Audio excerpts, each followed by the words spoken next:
வாங்க இன்னைக்கு Sunday special என்ன அப்படின்னா, ஸ்பெஷல் ஒன்றும் இல்லை, நம்ம தோட்டத்தை இன்னைக்கு சுற்றி பார்க்க போகிறோம். வாங்க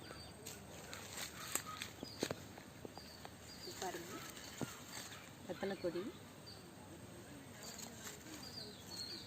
கற்றாழை, இது உருவி கொடின்னு சொல்லுவாங்க, க்ளோஸில் காட்டு உருவி கொடின்னு சொல்லுவாங்க. இது வந்து சளிக்கு, குழந்தைங்களுக்கு சளிக்காக வாட்டி ஊற்றுவாங்க. இது பாருங்க, கற்பூரவள்ளி இலை. அப்படியே போனோம்னா இது எங்கள் அத்தை கோயிலுக்கு கொண்டு போகிறதுக்காக நந்தியாவட்டப்பூ. இப்படி வாங்க, கீரை, தண்டங்கீரை. இது நாங்கள் சுக்குட்டி கீரைன்னு சொல்லுவோம், ஒரு சிலர் மணத்தக்காளி கீரைன்னு சொல்லுவாங்க. மணத்தக்காளிக்கு பக்கத்தில் ஒரு ரோஜா செடி பாருங்கள், 2 பூ பூத்துருக்குது. அதுக்கிட்டேயே மருகு, இது சாமிக்கு கொண்டு போகிறதுக்காக. வாங்க அந்த பக்கம்.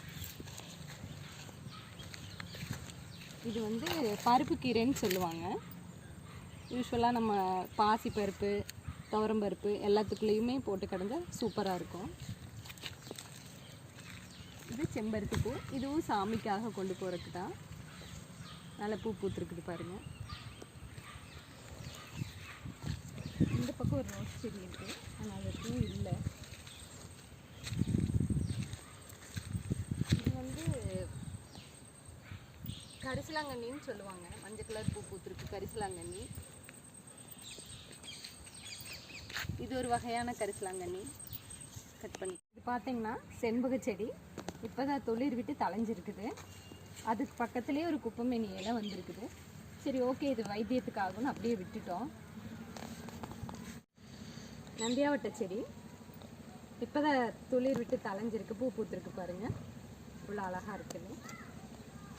இதுலேயே இன்னொரு வகையான நந்தியாவட்டம் இருக்குது. இது கொஞ்சம் தடிமனான பூ பூக்கும். இதுவும் இப்போ தான் துளிர் விட்டு பூ பூத்துருக்குது. பக்கத்துலேயே மல்பெரி கொஞ்சம் வச்சுருக்கோம். மல்பெரி என்னென்னா இந்த லாஸ்ட் வரைக்குமே ஃபுல்லாகவே ஒரு வேலி மாதிரி போட்டு நடவு பண்ணியிருக்கோம். அதுவும் அழகாக தழைஞ்சிருக்கு. இப்போது பன்னீர் மல்லி செடி பூ பூத்துருக்கு, இதுவும் சாமிக்கு தான்.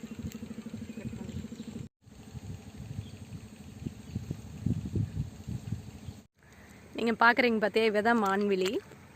இவ தான் இப்போ பால் கறந்துட்டுருக்குறா. பின்னாடி இருக்கிறவர் புது வரவு. இதுதான் மணி, நம்ம வீட்டு செல்ல குட்டி. ஹாய், உட்காரு மணி. ஒட்டி. அண்ட் ஃபைனலாக இது பாருங்கள், எவ்வளோ பெரிய பலாப்பழம் நம்ம தோட்டத்தில் விளைஞ்சிருக்கு. ரொம்ப அழகாக, கொஞ்ச நாள் ஆகும் பறிக்கிறதுக்கு. அவ்வளோதான், நெக்ஸ்ட் வீடியோவில் பார்க்கலாம். பாய்.